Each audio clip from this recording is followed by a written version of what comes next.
Salut les amis, ravi de vous retrouver pour la loge du festival, l'émission Cap sur l'Off depuis le centre commercial Cap Sud, tous les ans, sauf les 2 dernières années pour cause de Covid évidemment, ce qui fait qu'on est très très heureux de vous retrouver ici avec de nombreux artistes. Il y en aura au moins 150 durant les 2 semaines et week-ends qui entourent ces 2 semaines du festival d'Avignon, où nous enregistrons des émissions qui seront déposées immédiatement sur la chaîne YouTube, la chaîne Festival. N'oubliez pas de vous abonner, YouTube, la chaîne Festival. Également un live Facebook très largement partagé sur tous les réseaux sociaux d'Avignon, ainsi que le Facebook des artistes. Devenez fans, nous on l'est, c'est pour ça qu'on les reçoit ici dans la loge du festival.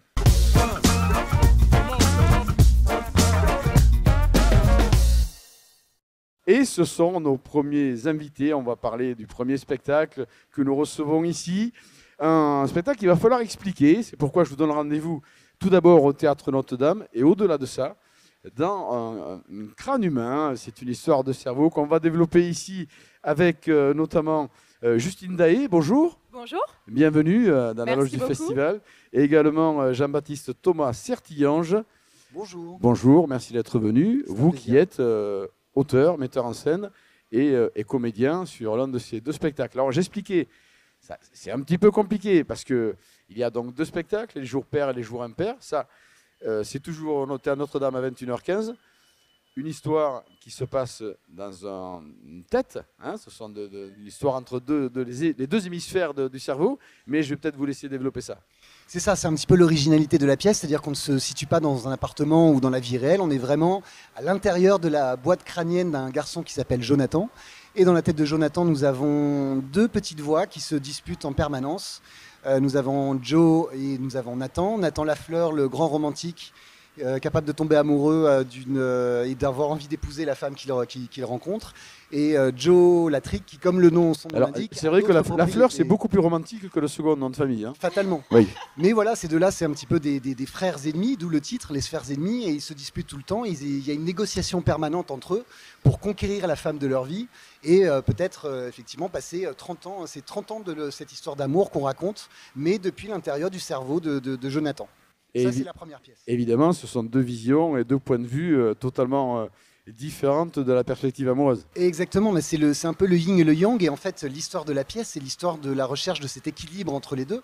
La négociation, alors voilà, il y a des moments d'ultime confrontation avec des combats. Il y a des moments de symbiose totale où on va danser ensemble parce qu'on est parfaitement, totalement en phase avec la femme qu'on aime.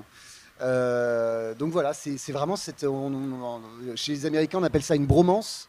Donc c'est vraiment ça, c'est une grande histoire d'amitié et une histoire d'amour racontée de manière subjective dans un décor steampunk. Voilà. Vous partagez la scène dans Sphères ennemies avec Olivier Teillac et vous, Justine, avec Marie-Clotilde Ramos-Ibanez, si j'ai bien prononcé. C'est exact. Alors, je posais la question au début, est-ce qu'il est important de les voir dans un ordre, ces spectacles-là ? C'est une excellente question. Les 2 pièces sont complémentaires et on les a écrites et mises en scène de manière à ce qu'elles puissent se voir dans n'importe quel ordre. C'est particulièrement savoureux puisqu'en fait on aura eu le point de vue de Jonathan et on aura eu le point de vue de Mary-Jane qui sont le grand couple de cette saga en 2 épisodes.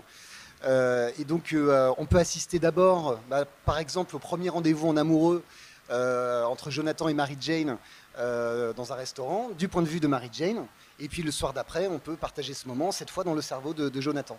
Et ce sera pareil pour la première nuit d'amour, pour la demande en mariage, pour la première grande dispute, etc., etc. Donc voilà, ce qui est savoureux, c'est de voir les 2 pièces. Et pensez-vous que ça peut aider à éclaircir le point de vue de certaines femmes, de certains hommes sur leur propre histoire amoureuse, ou en tout cas leur idée d'appréhender leur histoire amoureuse? Ah, c'est une jolie question. Alors, il se trouve que la toute première critique qu'on a eue du spectacle le soir de la première, c'est exactement ce qui a été dit par Gilbert Join, un critique de théâtre un petit peu connu, et qui nous a dit que la pièce avait une vertu pédagogique en fait pour que les fans comprennent mieux ce qui se passe dans notre tête, avec nos forces, avec nos faiblesses.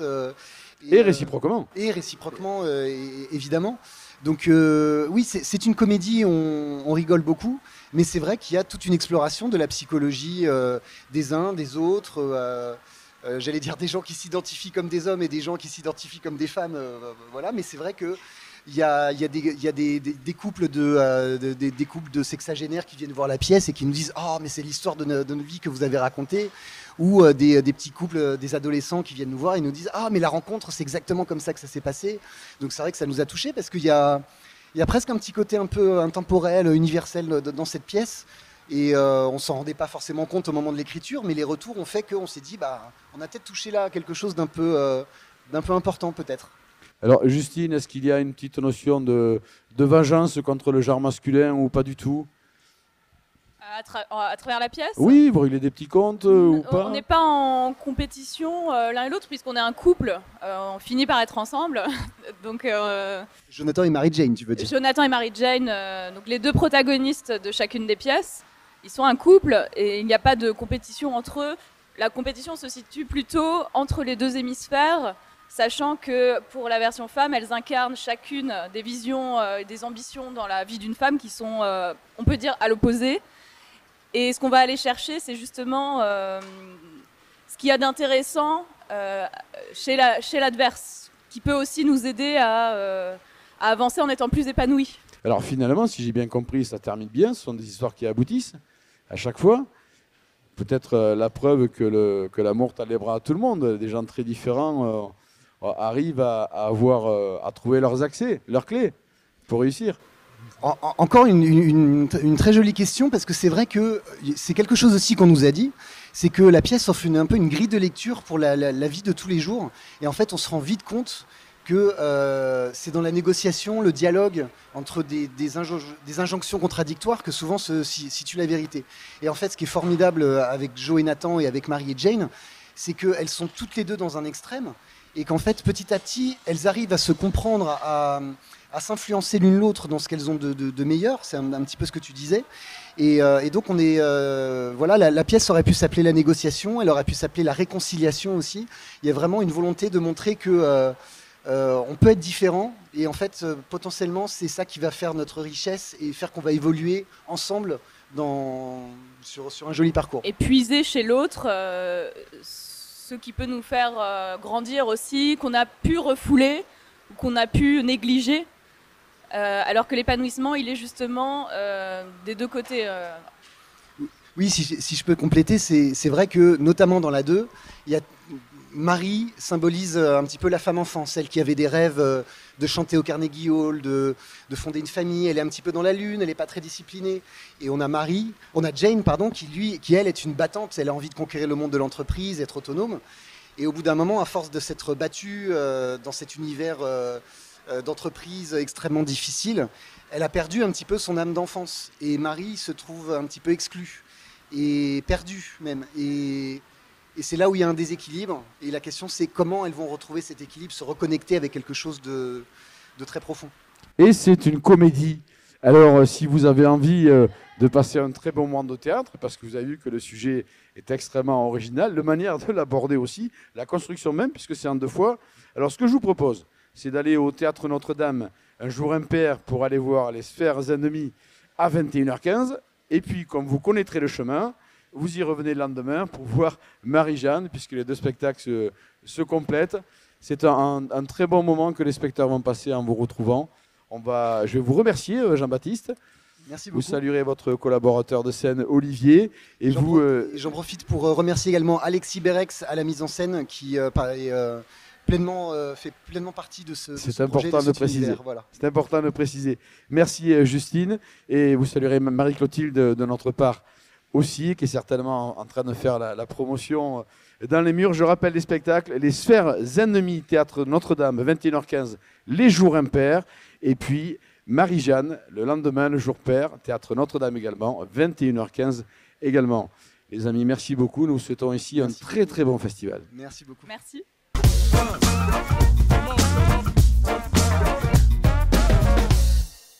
On va changer un petit peu d'univers maintenant, de lieu aussi, parce qu'on se retrouve au théâtre Les Étoiles. Il est 13h, le spectacle s'appelle Le Veto Show. Pour en parler, je reçois Carole Seca. Bonjour Carole. Bonjour Stéphane. Merci d'être venu ici, à la loge du festival, à Cap-sur-le-Off, depuis Cap-Sud. Merci d'être venu nous parler de ce spectacle-là, puisque vous êtes humoriste. Ça, lorsqu'on va venir le voir, on va s'en apercevoir. Et vous êtes aussi vétérinaire. Oui, absolument. Je suis vétérinaire dans la région parisienne depuis 20 ans. Et j'ai écrit ce spectacle pour dire tout ce que je vois dans mes consultations la journée et puis pour parler des animaux, surtout. Alors c'est vrai qu'on l'imagine facilement, il y a des profils de propriétaires d'animaux très très différents. Il y en a pour qui c'est plus ou moins important, il y en a pour qui c'est la prunelle de leurs yeux. Donc chacun a son regard sur son animal. Mais donc évidemment, c'est ce que vous développez dans le spectacle. Et ça, c'est ce qui fait très très rire. Mais c'est aussi un regard qui est important sur les animaux, qui sont des êtres vivants avec lesquels il faut être gentil, tout simplement. Ben oui, les animaux, en fait, ils font partie de notre famille. Maintenant, ceux que je vois moi, en consultation, c'est comme des bébés dans les familles. Les gens m'appellent en me disant « je suis la maman du petit Kiki ». Donc moi, je les soigne du mieux que je peux. Et dans ce spectacle, j'ai voulu leur rendre hommage. Et puis effectivement, aborder certains sujets où les animaux ne sont pas forcément bien traités. Donc il y a quelques messages aussi que j'essaye de faire passer. Mais alors, Carole, dites-moi, un vétérinaire qui fait rire, un vétérinaire qui chante, qui fait chanter, est-ce bien sérieux tout ça? Écoutez, on n'a qu'une vie, c'est maintenant. Alors, si on peut réunir l'humour, les animaux et la médecine vétérinaire, moi je serais très heureuse de passer ces messages et de partager ces moments avec le public. Personnellement, je suis très curieux de ce spectacle-là parce que j'ai une relation avec mes animaux, on en parlait juste avant en off, que j'adore évidemment, et puis des fois je dois faire un petit peu rire d'être trop les traiter comme mes enfants, des choses comme ça. Mais c'est vrai que dans votre métier, vous voyez aussi des gens mal se comporter? Oui, on a des personnes qui nous amènent des animaux mais qui ne les soignent pas comme ils devraient l'être. Alors ça, je l'évoque. Alors, c'est pas un spectacle non plus revendicateur, hein, c'est fait avec beaucoup de tendresse. C'est des petits messages glissés, mais oui, bien sûr, dans une vie de vétérinaire, on voit défiler des animaux qui sont bien soignés la plupart du temps et d'autres qui sont un petit peu délaissés malheureusement. Alors, j'aurais une question importante à poser, parce que vous aimez les animaux, vous parlez des animaux. Si on a un animal, on peut venir au théâtre avec son animal? Et oui, c'est l'originalité de ce spectacle, c'est qu'on peut venir dans le public avec son animal de compagnie, alors plutôt un chien. Et plutôt un chien qui est sympa, qui accepte les bruits du théâtre. Je ne voudrais pas non plus l'effrayer. Et si vous venez avec votre chien, il faut téléphoner au théâtre pour réserver la place. C'est gratuit, bien sûr, pour le chien.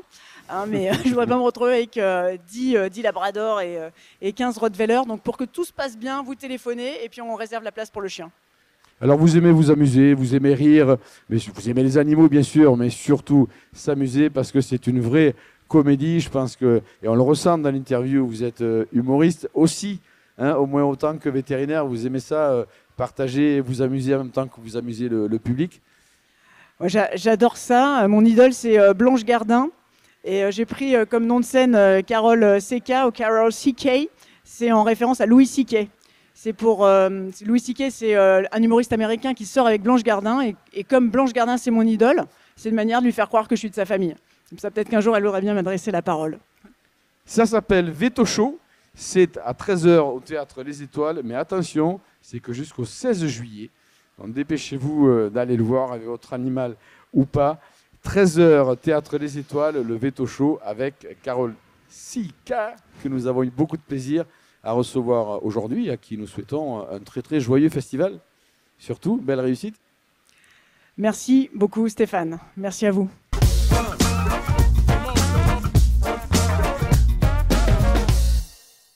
Je suis ravi de recevoir aujourd'hui et maintenant, et pour pas cher, Monsieur Benji Doty. Merci, comment tu vas? Très bien, très bien. Je suis heureux ravi de t'accueillir. On se connaît très émission. bien, on ne va pas le cacher. Oui. Alors je dis pour pas cher parce que c'est aussi quelque chose qui revient beaucoup dans ton spectacle et sa communication. C'est que c'est un vrai late show à l'américaine avec tout ce qu'il y a de plus extraordinaire, comme le savent faire les Américains. Ouais. Et tout ça, ici, est pour pas cher. Eh oui, c'est en fait un late show à l'américaine sans les Américains et sans le budget. C'est-à-dire que le gars, il arrive, on lui dit, bon, mais tu vas faire un late show à l'américaine. Alors, il met tous les moyens, le décor et tout. On a tout respecté. Mais quand il arrive sur scène, on apprend qu'en fait, il n'y a pas de budget pour les invités. Donc, il va falloir qu'il fasse tout seul, les invités et le présentateur. Mais il le fait très bien et le spectacle est pas bricolé du tout parce qu'il y a quand même tout ce qu'il faut à l'américaine. Il y a de la musique, il y a de la vidéo, il y a de l'imitation, du chant. C'est vraiment un vrai talk show. Talk show, Talk absolument. show. Ouais, c'est tout à fait ça. Moi, je suis passionné de late show, ces émissions qu'on voit tard la nuit avec le bureau, le micro, l'invité sur un fauteuil et les parodies surtout qu'ils font en direct. Et moi, je réécris le spectacle avec mes auteurs 30 à 40% chaque semaine le spectacle. Donc, c'est sans arrêt réactualisé et c'est un nouveau spectacle chaque soir. Et d'ailleurs, c'est vrai que c'est un animateur de ces fameux Saturday Night Live qui t'a inspiré ou en tout cas donné l'envie de partir à cette direction. Oui, notamment James Corden, j'arrive jamais à le dire, mais c'est James Corden qui est un gars formidable et qui fait justement des imitations, des parodies et qui traite l'actualité comme personne aux États-Unis. Et en fait, j'ai dit, ça n'existe pas en France, on va essayer de faire ça sur scène pour voir. Et ça marche depuis des années maintenant. Et moi, je ne m'ennuie jamais puisque c'est sans arrêt un nouveau spectacle, même pour moi, puisqu'on réécrit les parodies, l'actualité du jour. Même des fois, avant de monter sur scène, je reçois sur le téléphone une actu et je la dis de suite sur scène en dérision, quoi. Alors, il faut quand même préciser, s'il y a quelques personnes qui viennent de s'installer en France, là, ces jours-ci, et qui ne connaissent pas encore Benji Doty, que c'est, j'allais dire, presque avant tout un imitateur. Oui, j'ai commencé dans l'imitation. Et j'ai vite collé l'humour à l'imitation.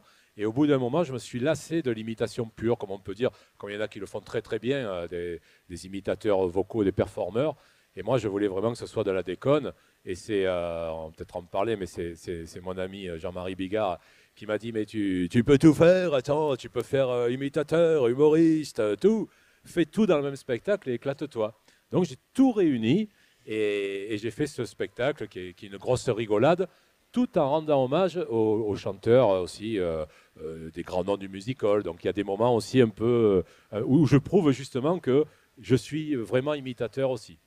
Et alors, pour donner, je ne peux pas m'empêcher de raconter cette anecdote Oui. parce que tu évoquais Jean-Marie, c'est un ami que nous avons en commun. Bien sûr. Et je sais que lorsque tu as fait le théâtre Trévise à Paris, Oui. il a fait ta première partie. Il a eu les bips de faire ma première partie. Et je trouve très généreux de ta part de donner ta chance à quelqu'un comme ça. Ouais. Des gars qui Absolument. débutent. Et je vais raconter l'anecdote. Nous étions d'ailleurs à Avignon, où je jouais. Il était venu me voir et lui jouait aussi. Et il m'a dit, écoute, c'est super, tout ça, tu vas faire Paris, je vais venir. J'ai dit, oui, tu vas venir, mais tu n'as pas les bips de faire ma première partie. Ah bon? Je la fais de suite. Et on a signé la date. Et il est venu incognito. Je l'ai annoncé comme un débutant. Et j'ai dit, voilà, un jeune qui démarre, ça marchera peut-être jamais, mais bon, il faut laisser sa chance. Et lui, il est rentré sur scène et il a fait un carton. Et il m'a dit surtout, dès que je dépasse 10 minutes, tu m'engueules comme si j'étais un gamin. Alors moi, derrière, il a dépassé 10 minutes. Je fais, bon, tu vas pas nous faire ton spectacle entier.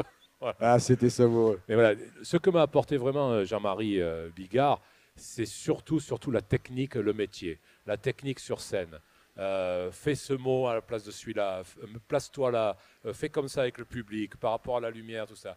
Et il m'a donné l'idée de monter ce spectacle, The Late Comic Show, et il m'a donné toute la technique, et je l'en remercie à vie de m'avoir donné tout son savoir-faire technique. Voilà. Alors, on sait qu'on est dans un pays où c'est compliqué de sortir des cases dans lesquelles on est déjà très imagé. Ouais. Dans ce spectacle-là, tu fais vraiment un tas de choses. Je le redis, il y a l'utilisation de la vidéo, il y a beaucoup de lumière, de couleurs, de son. Tu chantes, tu imites bien sûr, mais pas que. Et voilà, est-ce que cette case-là, case-là de l'imitation, voilà, on sait qu'on est très estampillé, imagé dans une discipline. Est-ce que tout va bien par rapport à ça ? Oui, tout va bien parce que justement, je suis sorti de la case imitation.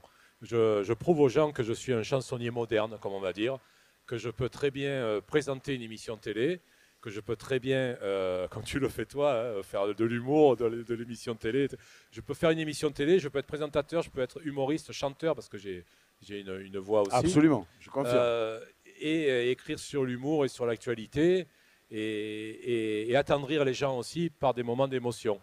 Donc c'est vraiment un gros panier. Donc je suis pas imitateur quand on me pose la question.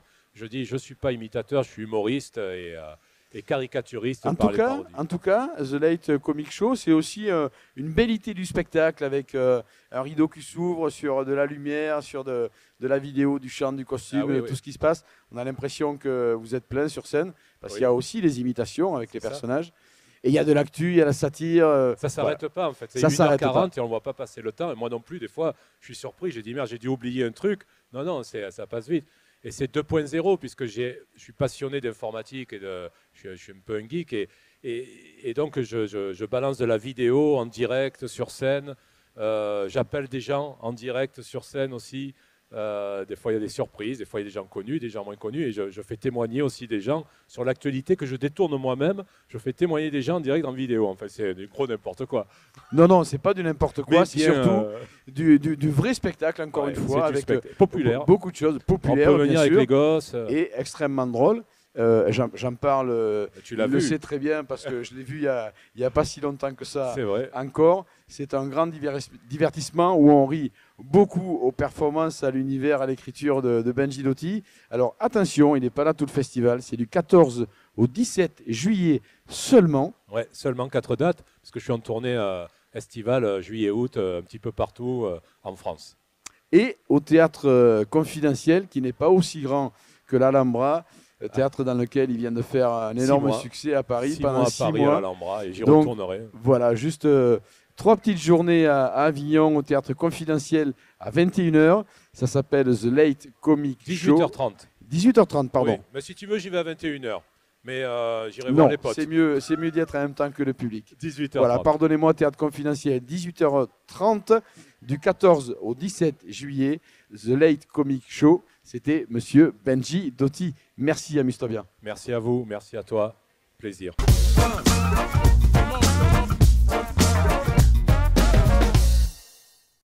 J'accueille et nous allons parler maintenant d'un spectacle qui est déjà un best-seller ici au Festival d'Avignon et ailleurs également tourné. Ça s'appelle La Petite Boucherie du Bonheur de et avec Thierry Héritot que j'accueille à l'instant. Bonjour Thierry. Bonjour, moi c'est Pierrette. Je suis un des personnages de La Petite Boucherie du Bonheur. Voilà, ça va mon Stéphane. C'est parfait. Alors c'est vrai, ben non, c'est pas la période qui te permet trop. Mais c'est vrai que je reçois Thierry Héritot pour La Petite Boucherie du Bonheur, mais c'est vrai qu'il y a des tas de personnages dans ce spectacle. C'est ça mon grand. Il y en a 16 personnages qui entrent et qui sortent d'une penderie de boucher. Voilà, et quoi te dire, c'est la vie, la belle vie. Donc, la parole est donnée au personnage principal qui est Pierrette, la femme de ménage, parce que je pense qu'il faut donner la parole aux femmes de ménage. Ça, c'est le message fort du spectacle, hein, donner la parole aux femmes de ménage. En Avignon, c'est ce que je dis aux jeunes. C'est évidemment une vraie comédie. On est là pour rire, mais vraiment rire au sens noble du terme, et c'est du premier degré, et rire vraiment. Ce spectacle est parti de toutes vos rencontres. Du panel de gens que vous avez rencontrés de caractères, d'horizons différents. Tu comprends vite les choses, Stéphane. Et bien évidemment, c'est la vie que j'ai rencontré des tas de gens. Et puis, il y a des gens qui sont sortis de ma tête, des inventions, on va dire. Après, je le dis, ça fait rire. Ça fait rire jaune aussi quelquefois. Et ça fait grincer, ça fait réfléchir. C'est ce qu'on m'a dit des gens ce matin qui sont venus voir le spectacle, puisque ça a très bien marché ce matin. C'était presque complet. Donc, félicitations.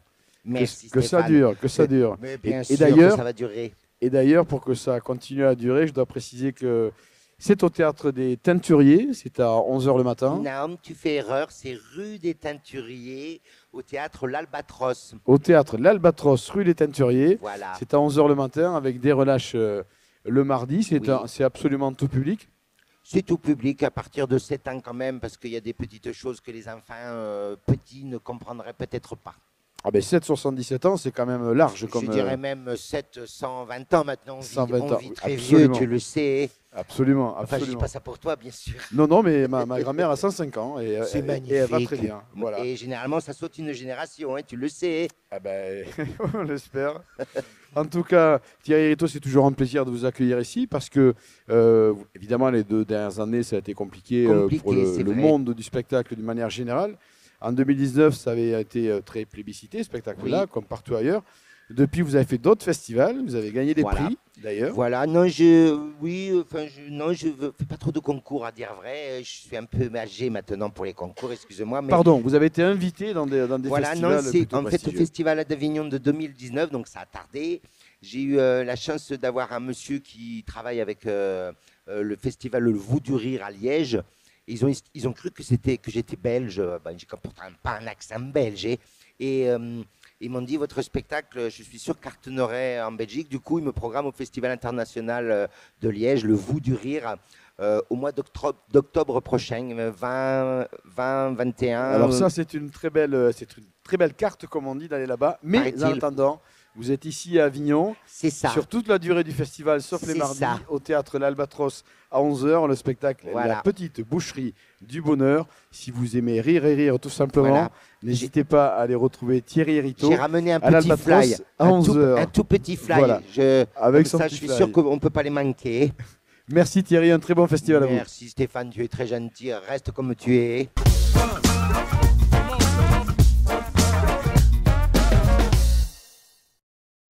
Dans 5 nuits, c'est le grand jour. Dans 5 nuits, nous célébrons l'amour. Dans 5 nuits, c'est le grand jour. Dans 5 nuits, nous célébrons l'amour. Apportez ta chaise, nappe et serviette. Apportez fleurs, bougies, ballons et cotillons. Dans 5 nuits, c'est le grand jour. Dans 5 nuits, nous célébrons l'amour. Apprêtez-vous de vos plus belles tenues, costumes, robes, chapeau et cravate. Dans 5 nuits, c'est le grand jour. Dans 5 nuits, nous célébrons l'amour. Dans 5 nuits, c'est le grand jour. Dans 5 nuits, nous célébrons l'amour. Apprêtez-vous de vos plus belles étoiles pour une nuit des plus folles. Dans 5 nuits, c'est le grand jour. Dans 5 nuits, nous célébrons l'amour.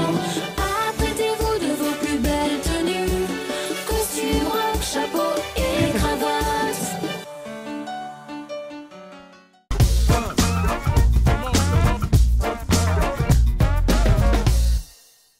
Le Festival d'Avignon, c'est le festival pour tous et c'est aussi celui des enfants. Et heureusement, c'est pourquoi ça nous fait très plaisir de recevoir ici un spectacle jeune public qui s'appelle Les Trolls. Bonjour, je reçois pour en parler Christelle, Alexis et H. Bonjour mademoiselle, bonjour messieurs. Bonjour. Bonjour, enchanté. Bienvenue dans la loge du festival mais surtout bienvenue au Festival d'Avignon. Merci beaucoup. Alors avec un spectacle évidemment jeune public, même si les adultes sont autorisés à entrer, je pense.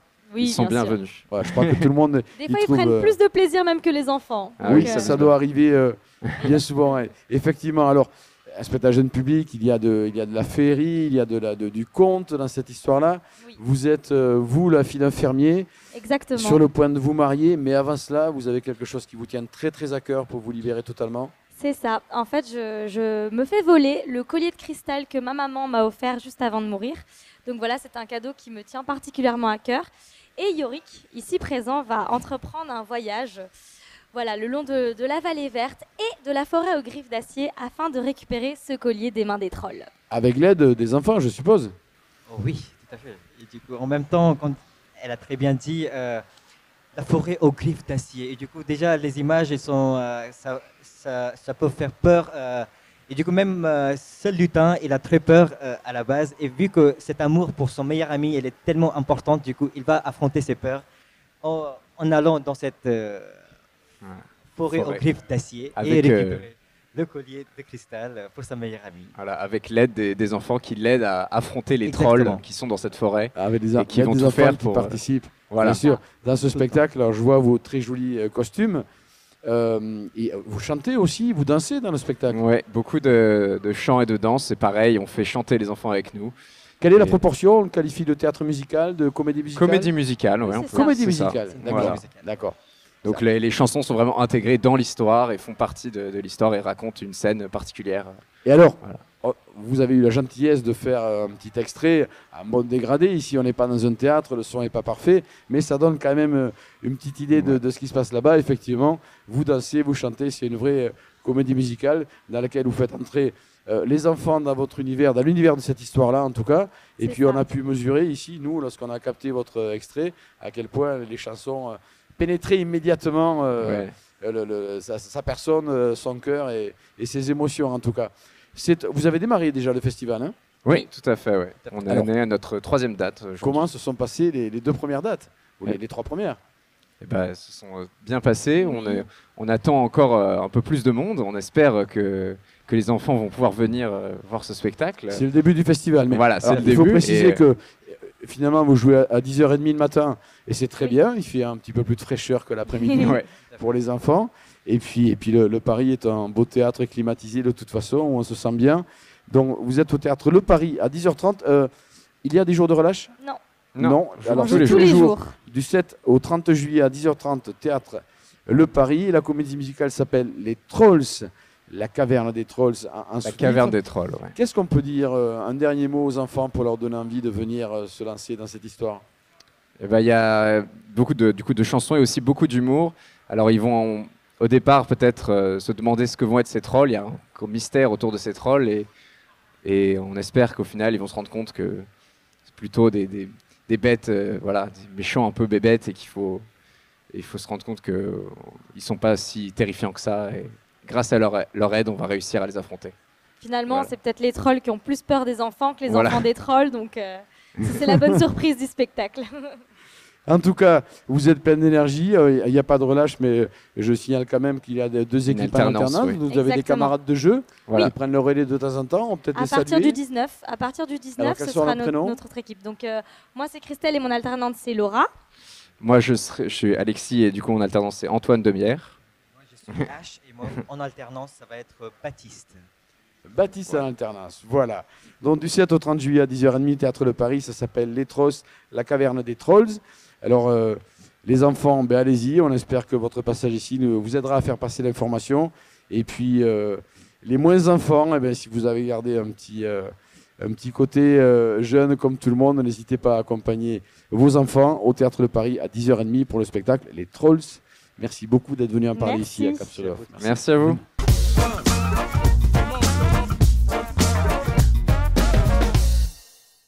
Un petit tour du côté du théâtre Pixel maintenant. Il est 14h et vous allez voir qu'on va découvrir, on va démystifier, on va révéler les coulisses d'un univers qui est toujours étrange quand on le connaît mal, en tout cas l'image qu'on en a. Bon, allez, pour en parler, j'accueille Maître, si je puis dire, Sébastien Wust. Wust, c'est ça. Wust. Bonjour Stéphane. Bonjour. Bon, on va se passer du maître, même si on sait que c'est le fondement même du spectacle. Vous êtes avocat. Avocat et comédien et inversement. Et inversement. L'un n'empêche pas l'autre. Exactement. Et puis effectivement, c'est vrai que je faisais cette plaisanterie au départ, mais tous les univers un peu clos sont toujours curieux. On ne connaît pas trop. Et puis, encore clos, mais très médiatisé, dont on en parle et on ne le perçoit pas forcément. C'est très médiatisé, mais on en parle souvent mal par les médias. Et moi, ce que je voulais avec le spectacle, c'était justement mettre cette passion que j'ai sur scène et ce travail de comédien au service finalement d'un éclairage sur la profession d'avocat et la profession, toutes les professions judiciaires. Et je voulais défantasmer l'image qu'ont les gens des professions judiciaires. C'est ça qui m'intéressait. Parce que les gens, ils regardent les professions judiciaires avec le prisme d'une émission de télé, d'une fiction, et c'est tronqué, c'est vraiment très différent de la réalité. Et souvent, on se rend compte que la réalité, elle peut être beaucoup plus drôle que la fiction. Et c'est ça qui m'intéressait. Et c'est ce que j'ai amené sur scène. Voilà, c'est le quotidien d'une salle d'audience, le quotidien d'un avocat, mais l'amener avec humour pour qu'on s'amuse ensemble de ce qu'est la justice, de ce qu'on représente, de l'image qu'ont les gens de la profession d'avocat. Voilà, ça c'était ça l'objectif. Et essayer d'amener plein d'informations, que les gens sortent en se disant « j'ai appris plein de choses sur la profession d'avocat, plein de choses sur la justice, et en plus je l'ai fait en m'amusant ». Si je remplis ces deux objectifs, c'est gagné. Alors je sais que c'est terriblement drôle, parce qu'on me l'a dit, parce que vous êtes validé par des artistes très talentueux autour de vous, mais vous vous servez d'anecdotes réelles, vraiment? Oui, je me sers alors soit d'anecdotes que j'ai pu vivre, soit d'anecdotes que des copains ont pu me raconter. Moi, je suis avocat depuis 18 ans, donc j'ai eu l'occasion d'être spectateur de nombreuses choses, de nombreuses histoires, et c'est ces histoires que je voulais amener. Alors, je me sers évidemment de ces anecdotes, mais pas seulement. Je raconte aussi toute une série de décisions que l'on peut trouver dans le code pénal, que les gens n'imaginent pas. Et on n'imagine pas ce que l'on peut trouver dans le code pénal, ce qu'il peut y avoir parfois de drôle. Je raconte aussi les moyens de preuve du Moyen-Âge. Je m'amuse du Père Noël. Je m'amuse de plein de choses, toujours avec un prisme d'ironie de second degré, pour me moquer un peu de ce que l'on est, de l'image que je peux renvoyer, avec toujours encore une fois l'idée de se dire regardez-nous peut-être avec un peu plus de vérité, ne nous regardez pas avec le prisme encore une fois d'une série télé. Notre vie, c'est pas ça. Voilà, je vais vous montrer ce qu'est vraiment notre vie, mais on va en rire surtout. Alors, est-ce que l'inverse est vrai aussi? C'est-à-dire, est-ce qu'il y a Alors ça va surprendre, on ne connaît pas le système interne des avocats, le contenu de tout ce qui est privé, ou en tout cas dans le cadre d'un tribunal ou d'une affaire ou une autre. Mais il y a des gens qui vous ont surpris. Je parle des interlocuteurs qui ne sont pas des avocats, vraiment dans leur. Il y a des anecdotes aussi de gens qui ont affaire à la justice et qui sont vraiment surprenants. Ah oui, oui, j'en parle. Il faut imaginer que notre profession, c'est une profession dans laquelle on est témoin chaque jour de problèmes que peuvent rencontrer les gens. Et les problèmes, quand on les regarde avec un œil un peu pétillant, avec un peu d'ironie, on peut y trouver beaucoup d'humour. On peut y trouver beaucoup d'anecdotes, de choses sympas. Et oui, évidemment que notre quotidien, il est nourri de ces anecdotes-là, nourri de ces histoires-là. On ne peut pas tout raconter en 1h10, mais je crois que j'aurais pu faire un spectacle de 3 heures, 4 heures, si j'avais voulu raconter tout ce qui a pu m'amuser en 18 ans. Donc oui, évidemment. Ce sera peut-être le sujet d'un deuxième suite, spectacle, peut-être. Allez savoir, parce que celui-là se passe très bien. Alors, une chose est sûre, c'est que aller voir un avocat dans la vie courante, dans certaines conditions, c'est pas forcément toujours très amusant. Là, oui, c'est toujours très amusant d'aller voir le spectacle de Sébastien Wust. Ça s'appelle Maître, vous avez la parole. C'est à la salle Bayaf du théâtre Pixel, un très joli théâtre qu'on aime beaucoup ici. C'est à 14h. C'est à 14h, et comme je le dis souvent, un avocat à ce prix-là pendant 1 heure, vous ne trouverez pas moins cher. Ça, Tout est dit. Et vous aurez le rire en plus, évidemment, et ça, c'est cadeau. Très, très intéressant à découvrir cet univers de la justice comme ça au travers d'un avocat. Et puis, c'est avant tout pour rire, découvrir, mais rire aussi. Maître, vous avez la parole. Sébastien Wust au théâtre Pixel, salle Bayaf, à 14h. Merci beaucoup. C'est moi qui te remercie de l'invitation. Merci beaucoup. Très bon festival. Merci, à toi aussi.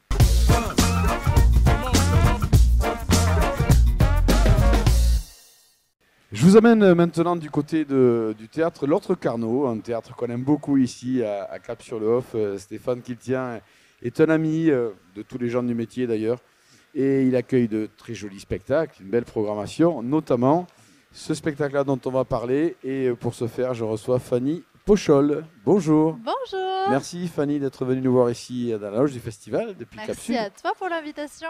On n'est pas à côté, c'est gentil de faire le trajet pour venir nous voir et parler de ce spectacle. Alors, comment le définir? Quand on lit le pitch, c'est chaud quand même, hein, ça part fort et puis finalement, évidemment, c'est pour rire. Voilà, exactement. Moi, je dis toujours que c'est un spectacle d'humour noir. Donc, oui, c'est trash, mais c'est jamais vulgaire. Et voilà, il y a des beaux messages. On rigole tout en apprenant des choses. Donc, pour rigoler, pour faire la promo, je dis souvent que c'est un spectacle familial qui parle d'euthanasie, de racisme et de viol. C'est ça, familial, voilà, on peut élargir. Ben d'ailleurs, on donne aussi des informations techniques, mais justement, par rapport à cette phrase-là, spectacle familial qui parle d'euthanasie, de racisme, etc., pour que les enfants adhèrent au spectacle, il faut, voilà, à partir de quel âge dirait-on? 12 ans à minima. 12 ans à minima. Ouais, voilà. Même 14, c'est même mieux. En fait, c'est pas tant que...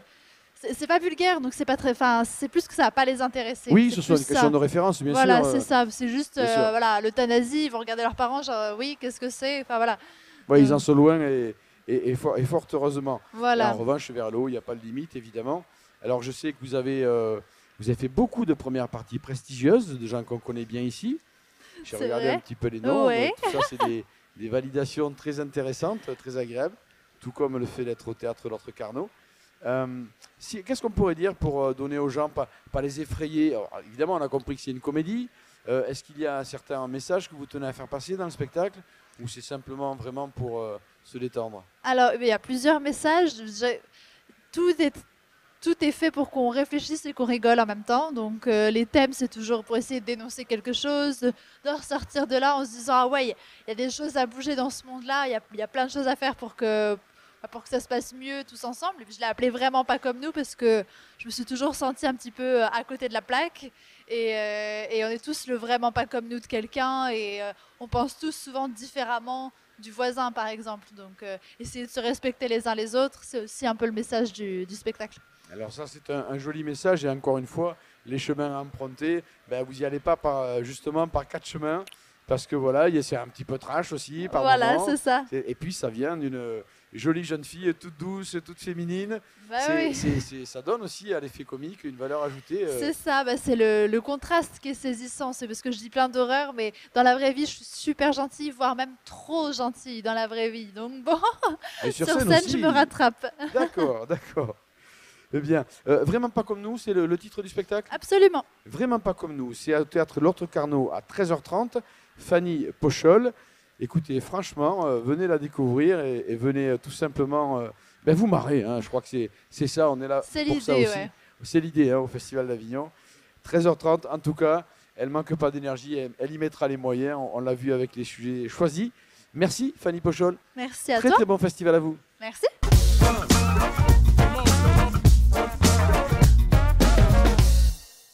Alors les amis, si vous aimez la poésie, si vous aimez le flamenco, si vous aimez l'univers clownesque par exemple, alors c'est une manière très simpliste d'introduire ce spectacle-là. On va développer tout de suite. Ça s'appelle Olé et c'est avec Élodie Hatton. Bonjour Élodie. Bonjour. Merci de venir nous voir ici sur la loge du festival à Cap-Sud pour parler de ce très joli spectacle. Alors je me suis trompé ou pas? Je parlais de poésie, je parlais de clown, de flamenco.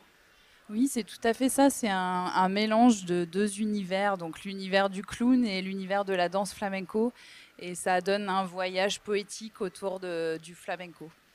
Alors la poésie, on a parlé. Alors globalement sur l'histoire, c'est un clown qui trouve des accessoires, un sac et qui l'utilise et donc qui l'amène vers le flamenco. Oui, en fait, ça se passe dans une gare. Il y a un sac abandonné et dans ce sac, il y a tous les accessoires d'une danseuse. Donc il y a les castagnettes, l'éventail, le châle, les chaussures, la jupe. Alors stop. Vous avez dit danseuse, donc vous dansez dans le spectacle. Oui, tout à fait. Il y a la danse. Oui, je danse vraiment le flamenco, oui. J'adore ça, mais on est très nombreux à adorer ça, le flamenco bien sûr. C'est une discipline qui n'est pas si courante que ça. Donc ça fait très plaisir. On parlait de clown, on parle de poésie. Est-ce que ce n'est pas un spectacle exclusivement jeune public? Non, c'est vraiment un spectacle tout public. C'est du clown, donc évidemment c'est de l'humour, mais c'est pas un humour pour les enfants. Les enfants, ils trouvent leur compte et ils rigolent beaucoup et c'est super, mais c'est vraiment pas un spectacle jeune public. Alors j'allais y venir, il y a la poésie, c'est aussi de la comédie, c'est un spectacle où on s'amuse, où on rit. Et je suis sur des informations techniques, pardonnez-moi, mais c'est aussi des informations qu'on donne. La proportion de chants, de danse, de musique pendant le spectacle, on pourrait dire quoi? C'est la moitié, un peu plus? C'est un peu moins de la moitié. Il y a différents styles de flamenco dans le spectacle, donc, qui va du style très festif au style très tragique. Et il y a quelques chorégraphies et après c'est beaucoup de jeux autour des accessoires. Et vous êtes donc à l'espace Roseau Teinturier à 13h15 tous les jours jusqu'à la fin du festival? Tous les jours, sauf le mardi. Sauf le mardi où c'est relâche. Évidemment, il faut bien se reposer un peu. Le spectacle, le festival a démarré, ça s'est bien passé jusque-là? Ça démarre très très bien. On était presque complet aujourd'hui, donc on est très contents. Ouais. Félicitations, parce que c'est une période de démarrage malgré tout. Donc d'ici une semaine ou deux, ce sera le succès plein et total. C'est vrai que le sujet est intéressant. Le spectacle, on a compris qu'il était charmant. Mais le flamenco, c'est une longue histoire avec vous, ça vient que sur ce spectacle? C'est une longue histoire. Alors, je ne suis pas danseuse professionnelle de flamenco, mais je suis passionnée par cet art. Et donc, j'ai beaucoup pratiqué la danse. Et j'ai eu très vite envie de faire quelque chose autour de ça, avec le clown notamment. Et voilà, donc je suis allée me former à Madrid, à Séville, à Cadiz, pour apprendre à me servir de chaque accessoire, parce que chaque accessoire a sa technique propre. Donc, il fallait apprendre tout ça pour être prête pour le spectacle et que ce soit bien fait et que ça soit techniquement bien, quoi. C'est une vraie occasion de découvrir ou de revivre simplement des moments de flamenco qui sont un petit peu rares aujourd'hui, malheureusement, il faut bien le dire. Mais voilà, donc on est ravis que vous soyez sur le Festival d'Avignon parce que, et bien sûr, la poésie, bien sûr, le flamenco, et puis évidemment, c'est la comédie aussi. On est là pour s'amuser. On est ravis d'avoir eu l'occasion de parler de ce spectacle qui se passe, je vous le rappelle, à l'espace Roseau Teinturier à 13h15 tous les jours, sauf le mardi, jusqu'à la fin du festival. Vous y retrouverez le talent d'Élodie Hatton qui nous a donné cette interview. Merci beaucoup. Merci à vous. Et vive le flamenco. Olé. Olé.